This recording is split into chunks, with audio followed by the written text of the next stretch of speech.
1000 साल नहीं, 5000 साल नहीं, 10,000 साल भी नहीं और 20,000 साल भी नहीं। बात करते हैं करीब 28,500 साल की, जब इस धरती लोक में कोई अब्राहमिक रिलीजन जैसे कि क्रिश्चियनिटी और इस्लाम एग्जिस्ट ही नहीं करते थे। बात हो रही है कल्प विग्रह की। साल 1959 में नेपाल में शिवजी की एक ऐसी सॉलिड ब्रॉन्ज से बनी मूर्ति मिलती है, जिसे जब यूनिवर्सिटी ऑफ कैलिफोर्निया में रेडियो कार्बन डेटिंग की जाती है तो ये पता चलता है कि ये मूर्ति करीब 26,000 साल से 28,000 साल पुरानी हो सकती है, जो पूरे हिंदू इतिहास में धरती पर मिला सबसे पुराना लॉर्ड शिवा का आइडल था। न जाने ऐसे कई पुराने इतिहास भारत माटी से लेकर पूरे दुनिया भर में दबे पड़े होंगे, जो समय समय पर मानव को आश्चर्यचकित कर देती।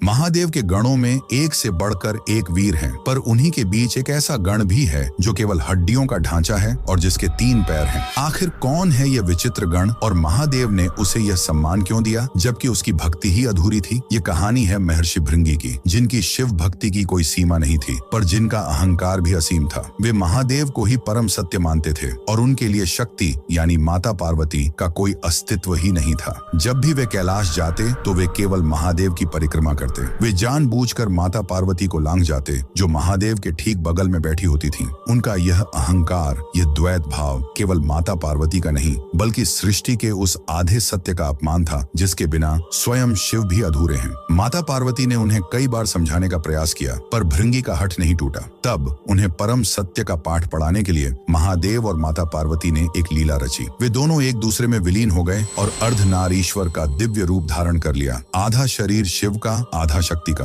अब भृंगी के लिए केवल शिव की परिक्रमा करना असंभव था, पर उनका अहंकार तो देखिए। उन्होंने एक भृंग यानी भौंडरे का रूप धारण किया और उस अर्धनारीश्वर स्वरूप के बीच से छेद करके केवल शिव के हिस्से की परिक्रमा करने का प्रयास करने लगे। यह देखकर माता पार्वती समझ गईं कि अब इन्हें केवल ज्ञान नहीं बल्कि अनुभव की आवश्यकता है। उन्होंने भृंगी के शरीर से शक्ति तत्व को खींच लिया। उन्होंने कहा, यदि तुम शक्ति को नहीं मानते तो तुम्हारे शरीर में उसका कोई अंश नहीं रहेगा। और उसी क्षण भृंगी के शरीर से सारा मांस, रक्त और मज्जा लुप्त हो गया, क्योंकि यह सब प्रकृति यानी शक्ति का ही स्वरूप है। वे केवल हड्डियों का एक निष्प्राण ढांचा बनकर पृथ्वी पर गिर पड़े। वे खड़े भी नहीं हो पा रहे थे। तब उस पीड़ा के क्षण में उन्हें अपनी भूल का एहसास हुआ। वे समझ गए कि शिव चेतना है तो शक्ति ऊर्जा है, एक के बिना दूसरा अपूर्ण है, शक्तिहीन है। उनकी इस दशा को देखकर करुणामयी महादेव का हृदय द्रवित हो उठा। भृंगी का पश्चाताप सच्चा था। तब महादेव ने उन्हें सहारा देने के लिए एक तीसरा पैर प्रदान किया ताकि वे खड़े हो सकें, और उन्हें केवल क्षमा ही नहीं किया